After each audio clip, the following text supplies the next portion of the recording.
Innal hamdalillah nahmaduhu wa nasta'inuhu wa nastaghfiruh wa na'udzu billahi min shururi anfusina wa min sayyiati a'malina may yahdihillahu fala mudhillalah wa may yudlil fala hadiyalah wa asyhadu an la ilaha illallah wahdahu la syarikalah wa asyhadu anna Muhammadan abduhu wa rasuluh. Ya ayyuhalladzina amanu taqullaha haqqa tuqatih wa la tamutunna illa wa antum muslimun. Ya ayyuhan nasu taqu rabbakumul ladzi khalaqakum min nafsin wahidah wa khalaqa minha zawjaha wa batha minhuma rijalan katsiran wa nisaa'a wattaqullaha alladzi tasaaluna bihi wal arham innallaha kana 'alaikum raqiba. Ya ayyuhalladzina amanu taqullaha wa qulu qawlan sadida yuslih lakum a'malakum wa yaghfir lakum dhunubakum wa may yuti'illaha wa rasulahu faqad faza fawzan 'azima. Amma ba'du fa inna asdaqal hadits kitabullah wa khairal hadyi hadyu Muhammadin sallallahu alaihi wa alihi wasallam wa syarrul umuri muhdatsatuha wa kullu muhdatsatin bid'ah wa kullu bid'atin dhalalah wa kullu dhalalatin finnar wa ba'du. Bapak-bapak, ibu-ibu, rekan-rekan, ikhwah dan akhwat sekalian rahimakumullah. Alhamdulillah, kembali kita bersyukur kepada Allah Subhanahu wa taala dengan semua limpahan syukur, pujian dan sanjungan yang pantas bagi kemahabesaran dan kemahaagungannya. Segala puji bagi Allah Subhanahu wa ta'ala yang bagaimanapun kita memuji dan menyanjungnya, maka kebesarannya, keagungannya dan kemuliaannya lebih daripada apa yang mampu diungkapkan oleh manusia. La uhsi thana'an 'alaika anta kama athnaita 'ala nafsik. Aku tidak mampu membatasi pujian dan sanjungan bagimu ya Allah, karena engkau adalah sebagaimana pujian dan sanjungan yang engkau peruntukkan bagi dirimu sendiri. Ini salah satu zikir yang dibaca oleh Nabi SAW untuk menunjukkan luasnya rahmat Allah Subhanahu wa ta'ala dan karunia-Nya kepada manusia, untuk menggambarkan terlalu banyak pujian dan sanjungan yang harusnya diberikan atau dipersembahkan oleh manusia kepada Allah Subhanahu wa ta'ala, karena kebaikannya meliputi segala hal. Kebaikannya yang sangat luas dan menyeluruh meliputi segala hidup manusia, mulai dari kebaikan dalam memberikan penciptaan, memberikan hidayah kepada Islam, memudahkan seseorang untuk menyelenggarakan urusan hidupnya, memberikan hidayah kepadanya untuk memeluk Islam, untuk merasakan nikmatnya keimanan, nikmatnya mengikuti petunjuk sunnah Nabi SAW. Kemudian dimudahkannya kita menyempurnakan penghambaan diri kepada Allah dengan belajar agama, memahami dan mengamalkannya. Kemudian diterimanya taubat dan dihapuskannya segala kekurangan-kekurangan kita ketika kita beristighfar dan meminta ampun kepadanya. Subhanallah, sungguh tidak terbatas dan tidak terhingga nikmat yang Allah Subhanahu wa ta'ala limpahkan kepada manusia. Maka wajar kalau seseorang itu seharusnya menjadi hamba yang bersyukur, seharusnya menjadi hamba yang selalu memuji Allah Subhanahu wa ta'ala, sebagaimana Rasulullah SAW, hamba yang terbaik dalam melaksanakan ibadah kepada Allah Subhanahu wa ta'ala, hamba yang paling banyak memuji dan menyanjungnya. Ketika ditanyakan apa sebabnya beliau melaksanakan ibadah yang demikian rajin dan kuat, beliau menjawab, fahalla akunu abdan syakura. Apakah tidak sebaiknya aku menjadi hamba yang banyak bersyukur kepada Allah Subhanahu wa ta'ala. Ikhwan dan akhwat sekalian rahimakumullah, setelah Allah Subhanahu wa ta'ala memilih seorang muslim dan alhamdulillah kita termasuk di antaranya, untuk mengenal agama Islam yang agung, untuk mengenal petunjuknya yang itu merupakan jaminan insyaallah kita akan selamat dari azab Allah subhanahu wa ta'ala yang kekal abadi. Kemudian kita diberikan taufik untuk bisa mengenal Islam yang benar, mengenal jalan sunnah Nabi sallallahu alaihi wasallam. Jadi petunjuk yang pertama, petunjuk mengenal Islam. Kemudian petunjuk untuk mengenal jalan yang benar dalam Islam, sehingga kita bisa menjauhi perbuatan syirik. Alhamdulillah, kita bisa mengenal tauhid yang benar. Kita bisa merasakan kemerdekaan dan kebebasan hidup karena kita tidak bergantung kepada makhluk, tidak takut kepada makhluk, tapi cuma takut dan berharap kepada Allah subhanahu wa ta'ala. Ini nikmat agama kita. Kemudian nikmat-nikmat lain yang Allah anugerahkan kepada kita, diberikan kecukupan dalam hidup, diberikan rumah tangga, keluarga yang baik, anak-anak yang juga insyaallah senantiasa bisa kita harapkan mendoakan kebaikan untuk kita, menjadi tabungan kita nanti ketika menghadap Allah subhanahu wa ta'ala.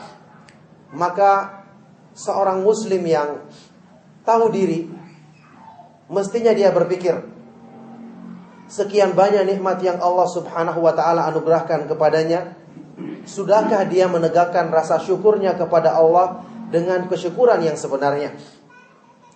Satu saja di antara nikmat yang Allah berikan kepada kita, kalau kita hitung dan kita bandingkan dengan orang lain yang tidak mendapatkan nikmat ini, betapa banyak orang-orang di sekitar kita yang tidak mengenal Islam.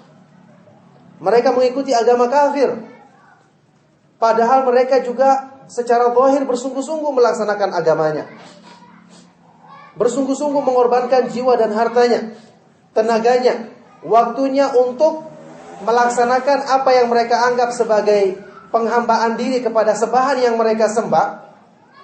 Tapi kita ketahui hasilnya tidak ada. Kerugian yang mereka dapatkan karena mereka tidak mengenal ajaran Islam. Allah subhanahu wa ta'ala berfirman, "Wa may yabtaghi ghairal islami dinan fala yuqbala minhu wa huwa fil akhirati minal khasirin."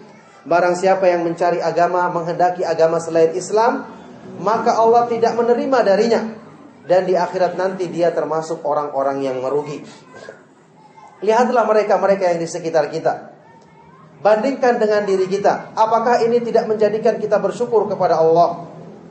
Kalau kita bertanya dalam diri kita masing-masing, sewaktu kita dilahirkan, apakah waktu itu bisa kita memilih untuk saya ini ingin dilahirkan dari ibu muslimah, dari rahimnya seorang ibu yang muslimah? Apakah waktu itu kita punya kuasa untuk memilih, atau ini semata-mata karunia murni dari Allah subhanahu wa ta'ala? Kita semua sepakat mengatakan ini murni karunia dari Allah subhanahu wa ta'ala. Bagaimana kalau seandainya ada di antara kita yang ditakdirkan lahir dari ibu yang bukan muslimah, yang kafir? Kemungkinan besar, sampai besar pun kita akan mengikuti agamanya. Na'udzubillahi min dzalik. Maka tidak ada pilihan bagi kita. Kalau kita menggunakan logika, apa sebabnya Allah memuliakan kita demikian tinggi, padahal waktu itu tidak ada pilihan bagi kita? Murni karunia dari Allah subhanahu wa ta'ala. Dia ingin melimpahkan kebaikannya kepada kita, maka kemudian kita pun lahir dari rahimnya seorang ibu muslimah, yang dengan itu alhamdulillah kita bisa mengikuti agama Islam dan mengharapkan keselamatan dari Allah subhanahu wa ta'ala di hari kemudian nanti. Setelah itu kita besar mengikuti Islam, alhamdulillah diberi petunjuk untuk mau menyempurnakan, memperbaiki diri, sehingga kita mau belajar Islam yang benar, memperbaiki akidah, belajar tauhid, menjauhi perbuatan syirik, menjauhi hal-hal yang dilarang oleh Allah subhanahu wa ta'ala. Kita kenal keutamaan iman, keutamaan beramal soleh, keutamaan beribadah yang benar kepada Allah subhanahu wa ta'ala. Kita bandingkan lagi dengan orang di sekitar kita. Ribuan kaum muslimin yang hidup di sekitar kita saat ini tidak mendapatkan satu pun dari petunjuk tadi. Akidah yang benar mereka kenal? Tidak kenal. Banyak mereka-mereka yang mengaku muslim, bersungguh-sungguh dalam beribadah, tapi ibadahnya ditujukan kepada selain Allah Subhanahu wa taala. Apa hasilnya? Wa qadimna ila ma 'amilu min amalin faja'alnahu haba'an manthura. Kami hadapi amalan-amalan yang mereka kerjakan di muka bumi ini sewaktu di dunia, dan kami jadikan amalan-amalan tersebut seperti debu-debu yang berhamburan, tidak berarti sama sekali. Apakah mereka kurang semangat? Banyak di antara mereka yang bersemangat secara zahir. Apakah mereka kurang berkorban? Banyak di antara mereka juga yang mau berkorban waktu, tenaga, bahkan jiwa raga mereka. Bandingkan dengan diri kita sekarang. Bandingkan dengan diri kita sekarang. Kalau kita mau merenungkan dari kecil sampai besar, sejak kita masuk Islam, ingat-ingat sudah berapa banyak jasa yang kita peruntukkan untuk Islam. Sudah berapa banyak kebaikan yang kita lakukan ikhlas karena Allah Subhanahu wa taala? Jawabannya masing-masing kita tahu diri, sangat sedikit. Usaha kita, pengorbanan kita, kebaikan-kebaikan yang kita lakukan sangat sedikit. Maka sekali lagi, bertanya lagi pada waktu ini masing-masing kita, dengan kelebihan apa Allah Subhanahu wa taala memilih saya untuk mendapatkan nikmat yang besar ini, dibandingkan mereka-mereka orang-orang di sekitarku yang secara zahir mereka lebih semangat, lebih sungguh-sungguh ingin menjalankan Islam, tapi saya yang penuh dengan kekurangan, penuh dengan kelemahan, penuh dengan dosa, dipilih oleh Allah Subhanahu wa taala, diutamakan dengan orang-orang di sekitarku. Subhanallah, tidakkah semua ini menjadi renungan bagi kita?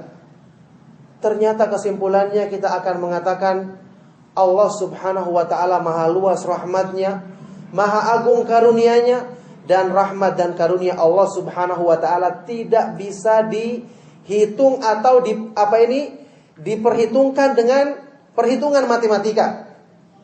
Orang yang berjasa, orang yang lebih sungguh-sungguh, dia mendapatkan hidayah, tidak. Setidaknya kalau kita terapkan dalam diri kita, kita penuh dengan kekurangan, lambat untuk berubah. Ketika sudah datang panggilan untuk bertobat, kita masih menunda waktu juga, mengulur-ulur waktu. Bersamaan dengan itu Allah Subhanahu wa ta'ala masih memberikan rahmatnya kepada kita, masih dituntunnya kita untuk bisa menerima Islam, memperbaiki diri, dan berusaha untuk mengamalkan Islam ini dengan sebaik-baiknya. Ini semua menjadi renungan bagi siapa saja yang merasa mendapatkan sekian banyak nikmat dari Allah Subhanahu wa ta'ala.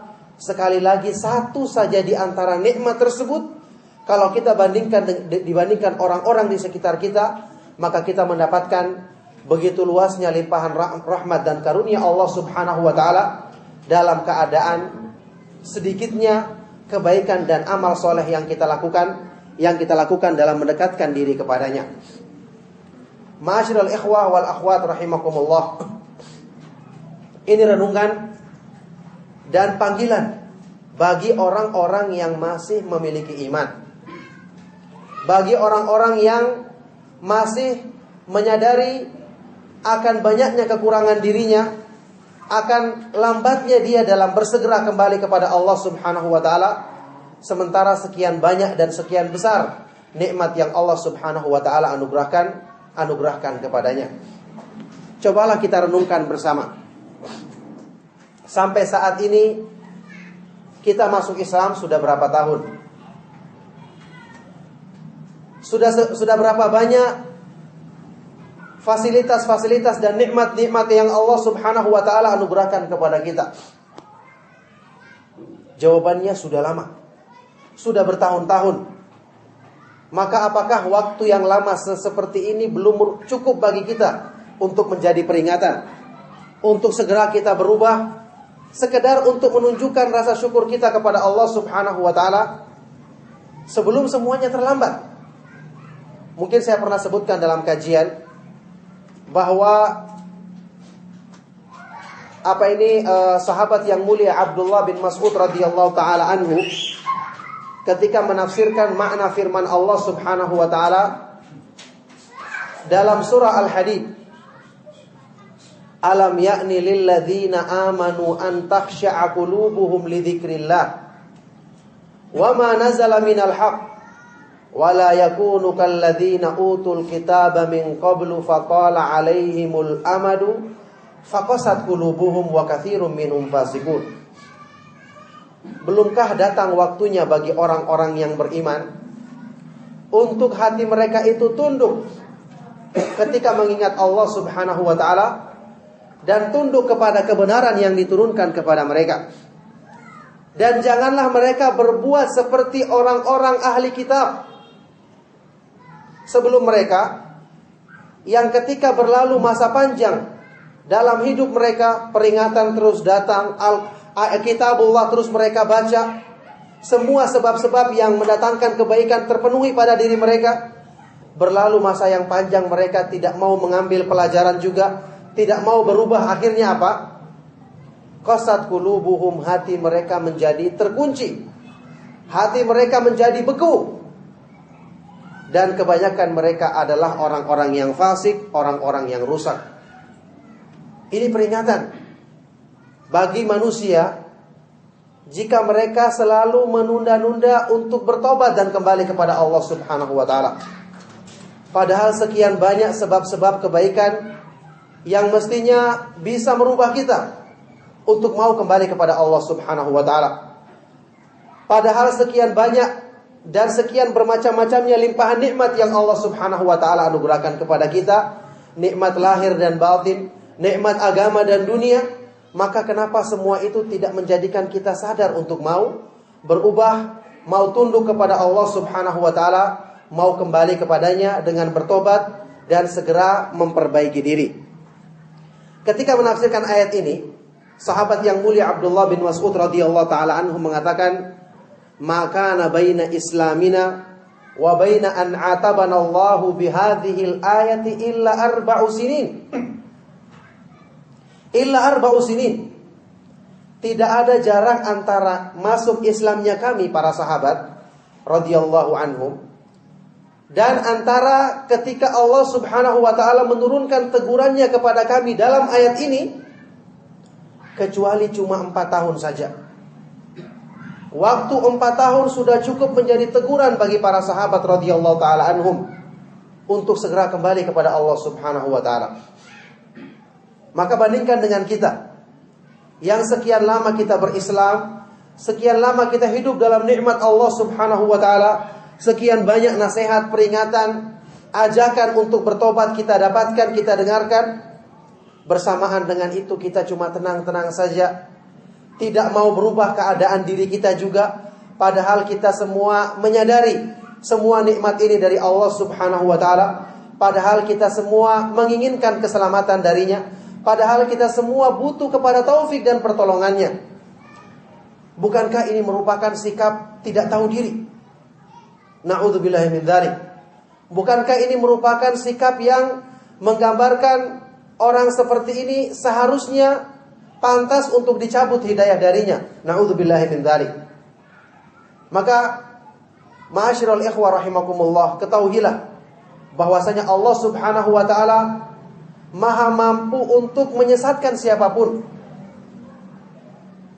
May yahdihillahu fala mudhillalah wa may yudlil fala hadiyalah. Kata Rasulullah SAW, siapa yang Allah berikan hidayah kepadanya, maka tidak ada seorang pun yang mampu menyesatkannya. Tetapi barang siapa yang Allah sesatkan dia, maka tidak ada seorang pun yang mampu memberikan hidayah kepadanya. Hidayah di tangan Allah. Dan Allah Subhanahu wa ta'ala mudah untuk mencabut dari hidayah dari seseorang. Dan semua itu sangat mudah untuk dilakukannya. Apakah kita tidak merasa khawatir akan kemungkinan ini menimpa kita? Atau apakah mungkin di antara kita ada orang-orang yang terlalu merasa besar, terlalu merasa dirinya mulia, sehingga demikian sulit untuk tergerak hatinya menerima hidayah dari Allah Subhanahu wa ta'ala. Demikian berat untuk merubah dirinya, demikian berat untuk bertobat kepadanya. Siapa di antara kita yang merasa mulia? Maka coba renungkan, apa bukti bahwa dia itu mulia? Bukankah kemuliaan manusia itu adalah dengan taat kepadanya? Bukankah kemuliaan itu adalah miliknya Allah Subhanahu wa ta'ala? Walillahil izzatu wali rasulihi walil mu'minin. Kemuliaan itu adalah milik Allah, milik Rasulnya, dan miliknya orang-orang yang beriman. Sebagian di antara manusia ketika diajak untuk bertobat kepada Allah Subhanahu wa taala, dia merasa enggan dan sombong, seolah-olah agama Islam ini butuh kepadanya. Dia merasa besar, seolah-olah Islam ini yang membutuhkan amal taatnya, sementara dia sendiri tidak merasa butuh untuk melakukan hal tersebut. Ini gambaran orang-orang yang na'udzubillahi min dzalik tidak tahu diri. Agama Islam adalah agama yang Allah Subhanahu wa taala muliakan, meskipun tidak ada yang mengamalkannya. Allah Subhanahu wa taala zat yang maha sempurna kemuliaannya dan tidak butuh kepada semua makhluk di alam semesta. Wa may yakfur fa innallaha ghaniyyun 'anil 'alamin. Barang siapa yang kufur, maka sungguh Allah Subhanahu wa taala tidak butuh kepada semua makhluk di alam semesta. Jangankan cuma 1 orang, 2 orang, 3 orang, semua makhluk di alam semesta Allah tidak butuh kepada amalan mereka. Allah tidak butuh kepada rasa syukur mereka. Mereka bersyukur, mereka taat, mereka bertobat adalah manfaatnya untuk diri mereka sendiri. Sebagaimana ketika mereka berpaling, keburukannya adalah untuk diri mereka sendiri. Maka berpikirlah wahai orang-orang yang memiliki akal pikiran. Sadarilah kenyataan diri kita bahwa kita yang butuh kepada rahmat Allah Subhanahu wa taala. Allah Subhanahu wa taala berfirman dalam Al-Qur'an, "Ya ayyuhalladzina amanu may yartadda minkum an dinihi fasawfa ya'tillahu biqaumin yuhibbuhum wa yuhibbunahu."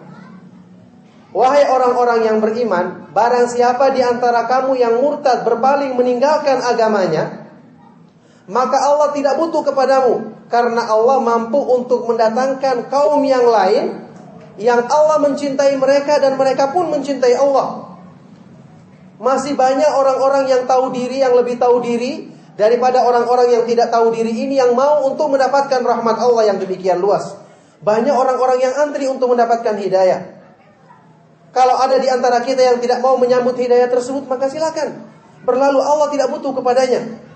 Kita ketahui bersama dalam hadis sahih riwayat Imam Bukhari, dalam sebuah hadis kursi Allah Subhanahu wa taala berfirman, mengumumkan kepada manusia tentang kemahakayaannya, sempurnanya kemahakuasaannya, sehingga dia tidak butuh kepada amal perbuatan semua manusia.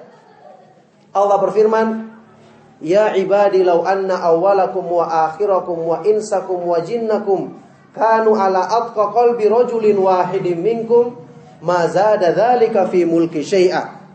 Ya ibadi law anna awwalakum wa akhirakum wa insakum wa jinnakum kanu ala afjari qalbi rajulin wahidin minkum ma naqasa dzalika min mulki syai'a. Wahai hamba-hambaku, seandainya orang yang paling pertama hidup sampai yang paling terakhir, jin maupun manusia, semua dalam keadaan setakwa-takwanya manusia, semuanya taat, semuanya rajin beribadah, semuanya melaksanakan perintah Allah, menjauhi larangannya, apa yang Allah katakan? Mazada dzalika fi mulki syai'a. Hal itu sama sekali tidak menambah sedikit pun dari kekuasaanku, tidak menambah sedikit pun dari kemuliaanku, karena kemuliaan Allah itu maha sempurna, mencapai puncak kesempurnaan, kemahasempurnaan, maka tidak akan berkurang atau tidak akan bertambah sedikit pun dengan ketaatan manusia. Sebaliknya, wahai hamba-hambaku, seandainya orang yang paling pertama hidup di kalangan kalian, jin dan maupun manusia, dalam keadaan seburuk-buruknya hati, semuanya maksiat, semuanya melanggar perintah Allah, semuanya melakukan larangannya, mana qasadzalika min mulki syai'a, hal itu sama sekali tidak mengurangi sedikit pun dari kekuasaanku dan kemuliaanku. Ini hadis kursi yang Allah Subhanahu wa taala umumkan kepada manusia tentang ketidakbutuhannya kepada mereka.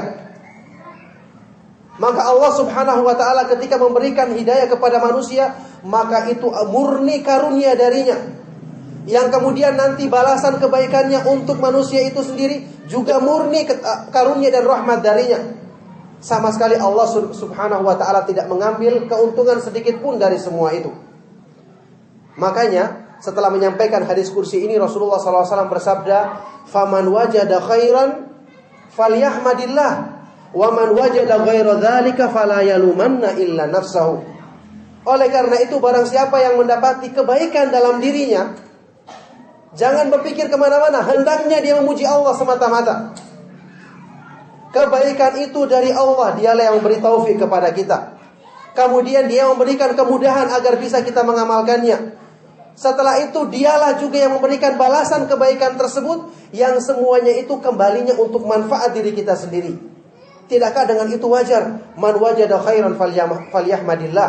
Barang siapa yang mendapati kebaikan dalam dirinya, maka hendaknya dia memuji Allah Subhanahu wa taala semata-mata.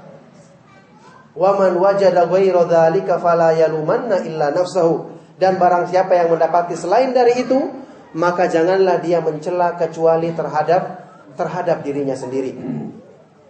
Maka subhanallah, kalau kita mau merenungkan, sebenarnya alangkah tidak berakal, alangkah kerdil dan buruknya orang-orang yang tidak mau berubah kepada kebaikan. Orang-orang yang enggan untuk menerima dan menyambut hidayah dari Allah Subhanahu wa taala.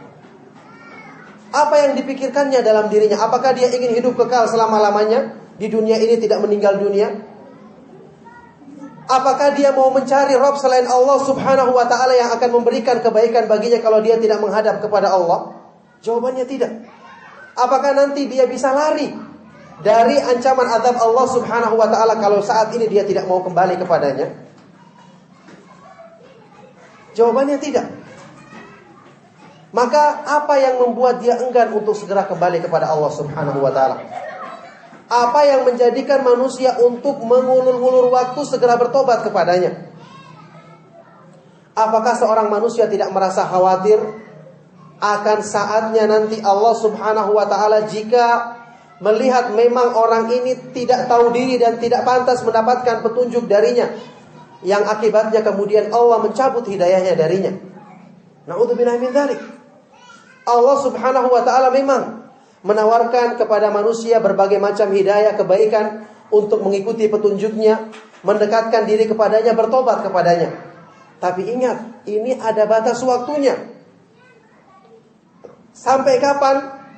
Yaitu sampai Allah Subhanahu wa taala melihat dengan ilmunya yang maha sempurna bahwa orang ini memang pantas untuk mendapatkan kebaikan, sehingga ditetapkan hidayah dan taufik dalam dirinya. Kemudian orang lain ini tidak pantas, tidak tahu diri, terlalu sombong dengan dirinya, terlalu merasa bahwa dia yang dibutuhkan, sehingga pada waktu itu Allah Subhanahu wa taala bisa mencabut taufik dari dalam hati orang yang seperti ini untuk diberikan kepada orang lain yang lebih pantas untuk menerima hidayah tersebut. Na'udzubillahi min dzalik, kalau ini terjadi sama diri kita.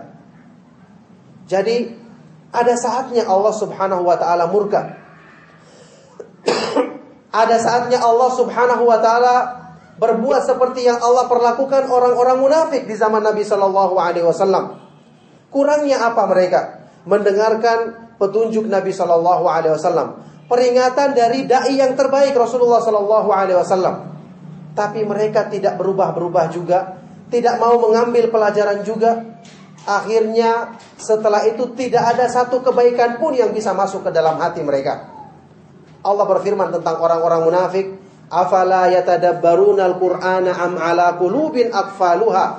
Apakah mereka tidak merenungkan makna Al-Qur'an, atau memang dalam hati mereka terdapat kunci, terdapat penutup yang menutupi kebaikan dalam diri mereka?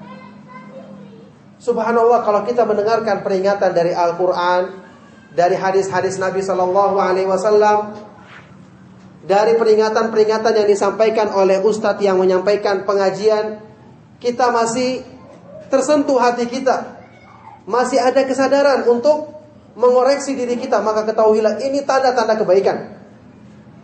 Ketahuilah ini menunjukkan hidayah masih ada dalam diri kita. Tapi kalau Al-Quran dibacakan, hadis Nabi SAW kita dengarkan, tidak menggetarkan hati kita, subhanallah, maka apakah yang bisa merubah orang seperti ini? Na'udzubillahi min dzalik. Bukankah Al-Quran itu merupakan peringatan bagi siapa? Bagi orang-orang yang masih memiliki iman. Allah Subhanahu wa ta'ala berfirman dalam Al-Quran, In huwa illa dzikru wa Qur'anum mubin liyundhira man kana hayyan. Al-Qur'an itu adalah peringatan dan bacaan yang jelas untuk memberikan peringatan bagi orang-orang yang masih memiliki kehidupan dalam hatinya, masih ada kebaikan dalam dirinya. Maka orang yang merasakan ini ada dalam hatinya, segera dia sambut kebaikan tersebut, segera dia perbaiki diri. Selagi Allah masih berikan kesempatan kepada dirinya, segera dia bertobat, segera dia menyambut hidayah dengan berusaha memperbaiki keimanannya, belajar memperbaiki ibadahnya kepada Allah Subhanahu wa taala, karena Allah Subhanahu wa taala masih memberikan kesempatan tersebut bagi dirinya. Karena Allah Subhanahu wa taala ketika menguji hati manusia, maka setelah itu tidak ada satu kebaikan pun yang bisa diterima atau dilakukan oleh orang seperti ini. Meskipun dia ingin melakukan kebaikan, tapi kalau hatinya telah tertutup, maka hati manusia kita ketahui, idza salahat salahal jasadu kulluh wa idza fasadat fasadal jasadu kulluh. Kalau hati itu baik, maka akan baiklah semua anggota badannya, dan kalau buruk, maka akan buruklah semua anggota badan manusia. Maka kita perhatikan, ayyuhal ikhwatu fid din rahimakumullah, kita perhatikan makna dari firman Allah Subhanahu wa taala dalam Al-Qur'an ini. Allah Subhanahu wa taala berfirman, "Ya ayyuhalladzina amanu stajibu lillahi walir rasuli idza da'akum lima yuhyikum wa'lamu annallaha yahulu bainal mar'i wa qalbihi wa annahu ilaihi tuhsyarun." Wahai orang-orang yang beriman, penuhilah seruan Allah dan seruan Rasul-Nya yang mengajak kamu kepada apa-apa yang memberikan kebaikan hidup bagimu. Dan ketahuilah bahwasanya Allah Subhanahu wa taala dialah yang mampu untuk membatasi, menghalangi manusia dari hatinya, dan bahwasanya hanya kepadanya lah kalian semua akan dikembalikan. Renungkan ayat ini, kita akan dapati beberapa hikmah yang sangat agung untuk menjadi pelajaran bagi siapa? Bagi orang-orang yang masih ada kesadaran dalam dirinya, masih ada kehidupan dalam hatinya, masih bisa diharapkan kebaikan pada dirinya. Wahai orang-orang yang beriman, panggilan kepada orang-orang yang beriman. Apa itu? Istajibu lillahi walir rasul. Penuhilah seruan Allah dan seruan Rasul-Nya yang mengajakmu kepada kebaikan hidup bagimu. Ditawari kita, diajak untuk memenuhi seruan Allah dan seruan Rasul-Nya dengan balasan apa? Untuk kebaikan bagi dirimu sendiri. Kemudian di akhirnya ada ancaman. Wa'lamu annallaha yahulu bainal mar'i wa qalbi. Ketahuilah bahwasanya Allah Subhanahu wa taala, Dia maha mampu, maha kuasa untuk menghalangi seseorang, membatasi seseorang dari hatinya. Diterangkan oleh Imam Ibnu Qayyim rahimahullah ta'ala, apa yang Allah sebutkan di akhir ayat ini merupakan ancaman yang berhubungan dengan apa yang disebutkan di awal ayat. Artinya apa? Wahai orang-orang yang beriman, marilah kamu kembalilah kepada Allah Subhanahu wa ta'ala. Ikutilah ajakan Allah dan ajakan Rasul-Nya, karena dengan mengikuti ini kamu akan mendapatkan kebahagiaan hidup di dunia, terlebih-lebih di akhirat nanti. Kemudian barang siapa yang enggan untuk menolak ajakan ini, maka ketahuilah annallaha yahulu bainal mar'i wa qalbi. Allah Subhanahu wa ta'ala maha mampu untuk menutupi, membatasi seseorang dari hatinya. Allah Subhanahu wa ta'ala maha mampu untuk mencabut hidayah dari hati manusia. Artinya, jangan merasa aman kalau kita enggan untuk memenuhi seruan Allah dan seruan Rasul-Nya, enggan untuk berubah, memperbaiki diri, enggan untuk bertobat kembali kepadanya. Jangan merasa aman akan kemungkinan Allah Subhanahu wa ta'ala mengunci mati hati orang tersebut, mencabut taufik dari dirinya, sehingga setelah itu dia tidak akan bisa mengamalkan kebenaran lagi selama-lamanya. Na'udzubillahi min dzalik. Ini adalah kondisi yang benar-benar membuat seseorang itu telah mati di hadapan Allah Subhanahu wa ta'ala dengan kematian yang sebenarnya. Kematian yang sebenarnya akibat dari dia tidak mau memenuhi seruan Allah Subhanahu wa taala. Sejak awalnya Allah Subhanahu wa taala berfirman, "Wa nuqallibu afidatahum wa absarahum kama lam yu'minu bihi awwala marrah." Maka kami akan memutarbalikan pandangan mata mereka dan hati-hati mereka, mengunci hati-hati mereka sebagaimana mereka di awal pertama kali tidak mau beriman kepada Allah Subhanahu wa taala. Maka ini merupakan ancaman serius yang tentu saja akan berakibat fatal. Ini merupakan peringatan bagi orang-orang yang berakal, orang-orang yang masih punya kebaikan dalam dirinya. Maka bersegeralah menyambut taufik dari Allah Subhanahu wa taala. Bersegeralah untuk bertobat kepadanya. Tidak ada yang dituntut ketika kita kembali kepada Allah Subhanahu wa taala kecuali bersungguh-sungguh untuk merubah diri, bersungguh-sungguh untuk memperbaiki diri, dan ingat keutamaan, kemuliaan dan keagungannya serta balasan kebaikannya tidak lain adalah untuk diri kita sendiri, manfaatnya untuk diri kita sendiri, bukan untuk siapa-siapa. Oleh karena itu, bersyukurlah orang-orang yang mengetahui tentang kedudukan dirinya sendiri. Salah seorang ulama salaf mengatakan, rahimallahu abdan arafa qadra nafsih. Semoga Allah Subhanahu wa taala merahmati seorang hamba yang mengetahui nilai dan kecilnya arti dirinya sendiri. Kalau dia tidak mengikuti perintah Allah Subhanahu wa taala, kalau dia tidak segera kembali kepadanya, maka dia berarti ingin menghinakan dirinya sendiri, berarti dia ingin memberikan keburukan untuk dirinya sendiri. Na'udzubillahi min dzalik. Maka orang-orang seperti ini memang orang-orang yang pantas mendapatkan keburukan dan kehinaan dari Allah Subhanahu wa taala. Maka oleh karena itulah, ikhwan wa akhwat fiddin rahimakumullah, sekali lagi saya ingatkan, nikmat yang Allah Subhanahu wa taala anugerahkan kepada kita sangat besar. Nikmat agama maupun nikmat dalam kehidupan di dunia.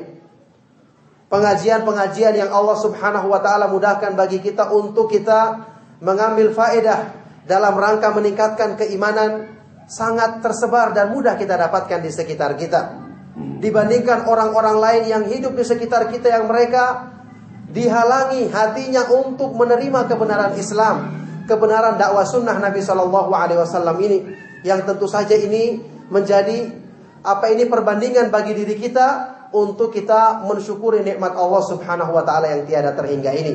Oleh karena itu, melalui kajian-kajian yang kita adakan, hendaknya kita jadikan kesempatan untuk merubah diri, kesempatan untuk memperbaiki apa-apa yang kurang dalam diri kita.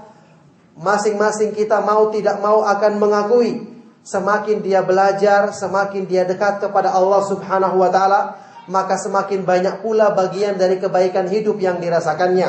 Allah Subhanahu wa taala enggan untuk memberikan kebahagiaan dan kebaikan hidup yang hakiki kecuali kepada orang-orang yang menjalankan perintahnya. Allah Subhanahu wa taala berfirman, "Wa man a'radu an dzikri fa inna lahu ma'isyatan dhanka wa nahsyuruhu yaumal qiyamati a'ma." Dan barang siapa yang berpaling dari peringatanku, maka dia akan merasakan kesulitan dan kesempitan hidup di dunia, dan di akhirat nanti dia akan dikumpulkan dalam keadaan buta, na'udzubillahi min dzalik, menderita dan tidak mendapatkan kebaikan di dunia dan di akhirat. Oleh karena itu, semua kebaikan dalam hidup diri kita, dalam kehidupan kita, kita akan rasakan sedikit demi sedikit, sejauh mana kita mau berubah diri kita sedikit demi sedikit untuk mengikuti petunjuk Allah Subhanahu wa taala dan kembali kepada kebaikan-kebaikan yang terdapat dalam agamanya. Oleh karena itu, jangan sampai diri kita luput dari kebaikan ini di dunia, apalagi di akhirat nanti. Mumpung Allah Subhanahu wa taala masih memberikan taufiknya, kesempatannya kepada kita, maka segera kita gunakan dengan sebaik-baiknya. Alhamdulillah, kesempatan untuk berbuat baik, sarana-sarana untuk kebaikan, pengajian-pengajian yang bisa kita hadiri langsung dari ustadz-ustadz yang bisa membimbing kita kepada kebaikan insyaallah, maupun ceramah-ceramah yang bisa kita dengarkan lewat CD maupun kaset, tersebar dan mudah kita dapatkan di sekitar kita. Kalau kita bandingkan dengan daerah-daerah lain, atau tidak perlu jauh-jauh, orang-orang yang dekat, tetangga-tetangga kita yang mereka bisa mendapatkannya tapi tidak mendapatkan hidayah dari Allah Subhanahu wa taala, maka ini semuanya menjadi sesuatu hal yang seharusnya membuat kita bersyukur dan selalu berdoa kepada Allah Subhanahu wa taala agar Dia menetapkan hidayah ini dalam diri kita dan menjauhkan sebab-sebab keburukan dalam diri kita.